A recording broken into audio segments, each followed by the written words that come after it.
Morning. I want to talk today about, do we really appreciate what we already have?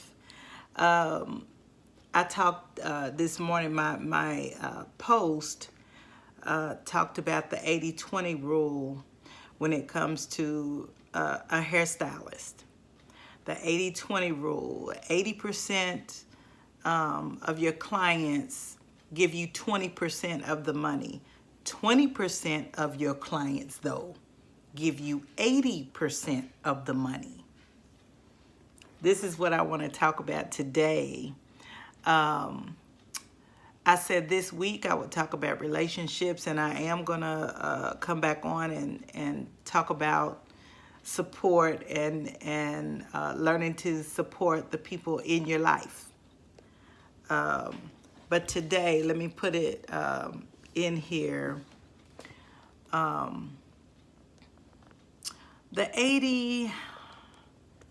80-20 rule for hairdressers. And I'm so glad that I met Rick.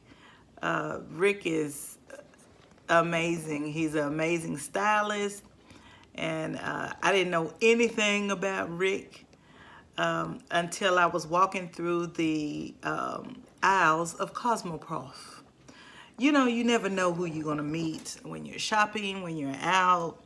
So you always gotta be friendly and approachable, you see?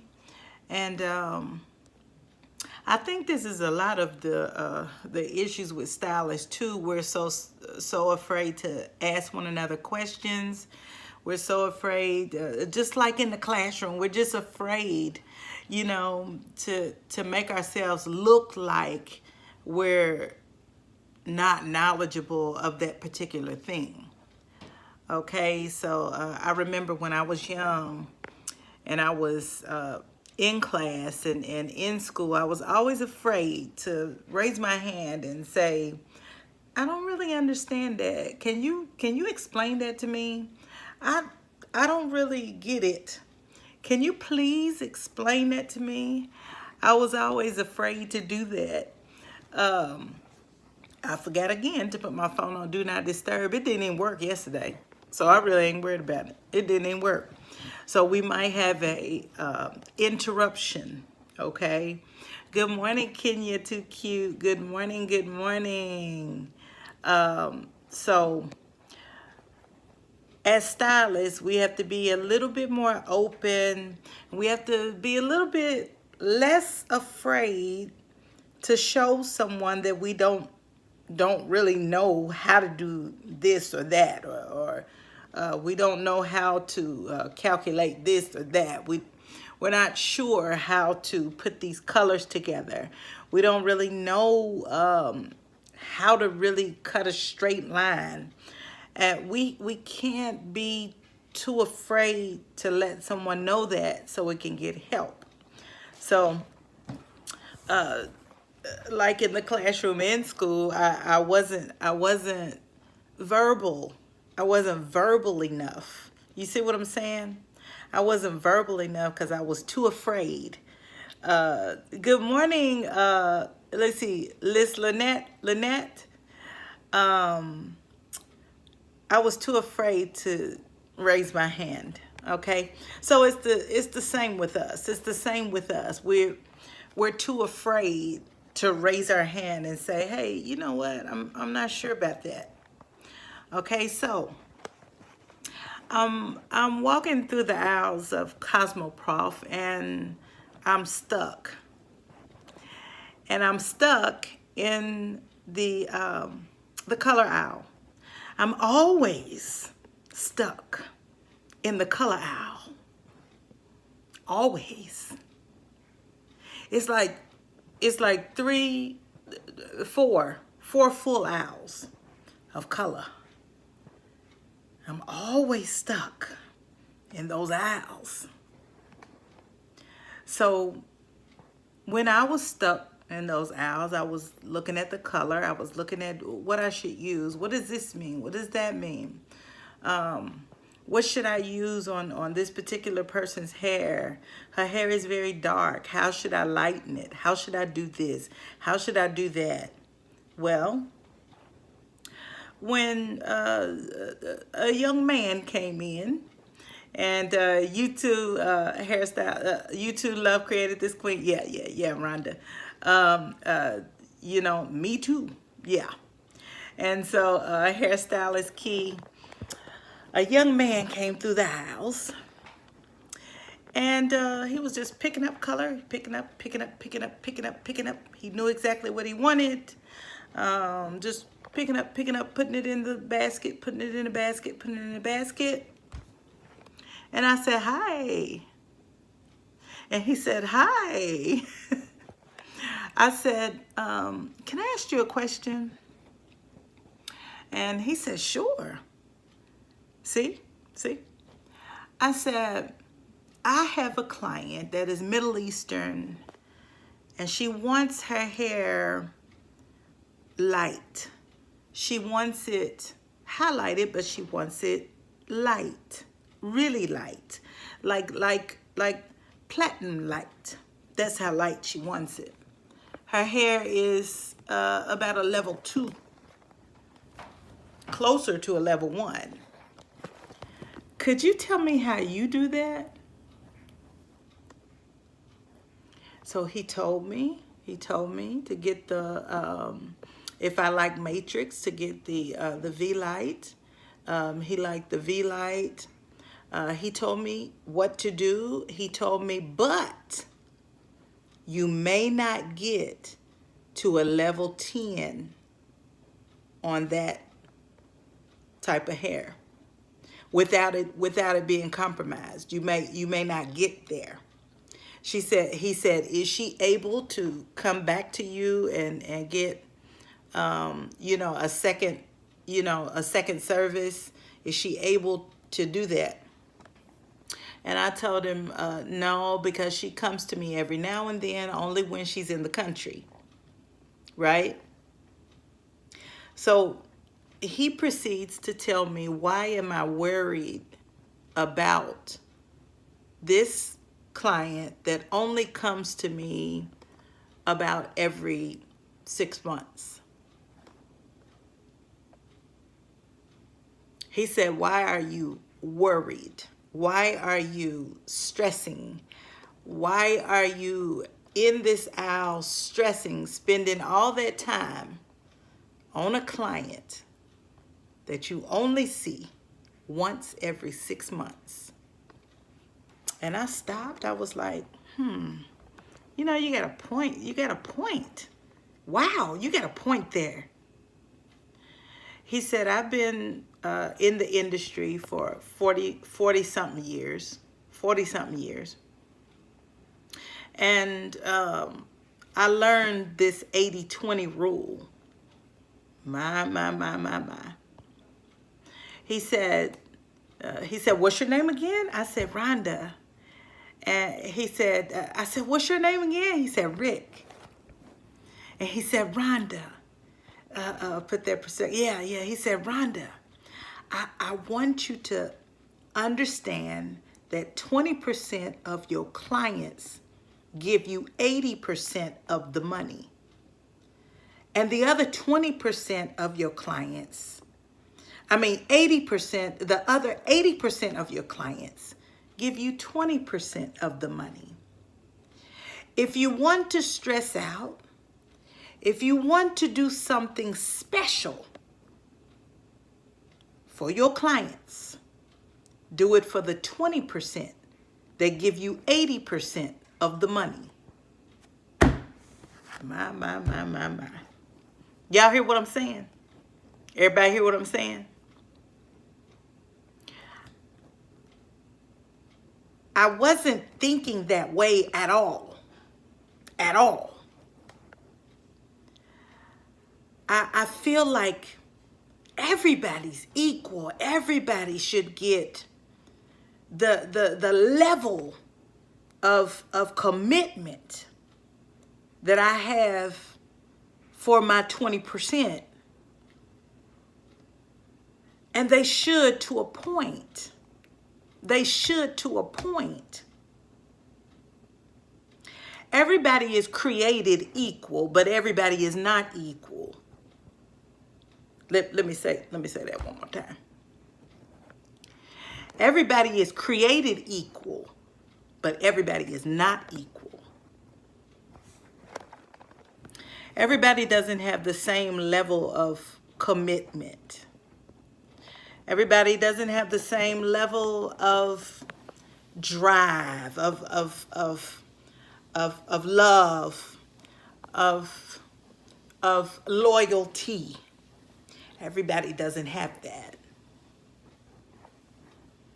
Yes, we love them, but they're not equal. The service is wonderful that you give to everyone. But when it comes to doing something special, and when it comes to stressing over a certain thing, they are not equal. They are in the 20% or they are in the 80%. And when I met Rick, I learned to separate it. I learned it. I loved the people, but I learned to separate. Rick was so smart because he made me think. Just because I opened my mouth, let me tell you that. I wasn't a person to open my mouth so much in school, but I learned to open my daggone mouth and say what I'm struggling with to a person that has been there and done that, who was a color specialist. And I stressed over color. It was not my strong point. I'm strong in other areas. I'm not strong in color. Because I haven't mastered color. The only way you master a thing is to do it over and over and over and over and over. 10,000 hours. 10,000 hours. That's what Michael, wait a minute, what's his name? Gladwell, I forgot his name. But anyway, in the Outliers, 10,000 hours of mastery. 10,000 hours. That is when you become a master. Not just because you do color and you do it once or twice and you do it 3-4 times and it turns out right. No, you're not a master. A master is doing it for years. Matter of fact, they found out that when you was a little kid. See, this is you know what we find when you was a kid and you was playing with colors and you was trying to figure out that red, blue, and yellow, and you was trying to put them colors together, and you was trying to put other colors together. This is a master at color. I am not. I'm a cosmetologist who practices color and I do color, but a master of color is somebody like Rick, who's been doing it over and over and over for 40 years. I am so happy that I met Rick. I'm so happy because what he told me was how to do the color to get a light result. But he also told me how to handle a client like that is demanding, yet sweet, but demanding, and also putting that stress on me. But what he told me just changed the game for me. because I understood who I already had. I understood that they were so important. I already knew they was important, but I didn't know they was that important. I really didn't think like that. See, this is why I tell you to put stuff on paper. Put stuff on paper. Let me see it in black and white. And I started putting the names. I started putting it in perspective. Okay, yes, I had a lot of clients, but the majority of the clients, that was about 20%, paid me about 80% of the money. These 20% over here was probably about 35. The rest was about 50 on this other side. All the random people that come in. Yes, they loved me doing their hair. They loved me doing that. They came in every now and then. This is the 50 over here on this 80% side, but this 20% that was about 35. My. They paid my bills. They was committed. They was loyal. Wow. Loyal. Every week. Every other week. Every week. Every other week. That's this 35 over here on the left side. He told me I better get that on paper. I better remember that. I better separate it and understand the 20-80 rule, or the 80-20 rule. 20% of your clients give you 80% of the money. Okay? And the other 80% of your clients give you 20% of the money. So I wanted to come on here and talk about that today. Understand your client base. Understand who you got coming in. Understand who you got coming in. And love them, love them, love them. Treat them special, treat them special. They pay your bills. If you want to do something special, do it for the 20% of your clients that give you 80% of the money. Praise be to God. You think that's just the ones that want the roller sets? You think that's the ones that just want regular shampoo and set? Yeah, that's the ones. That's the ones. Not the ones that come every now and then. We appreciate them because they fill our books. All these people are important.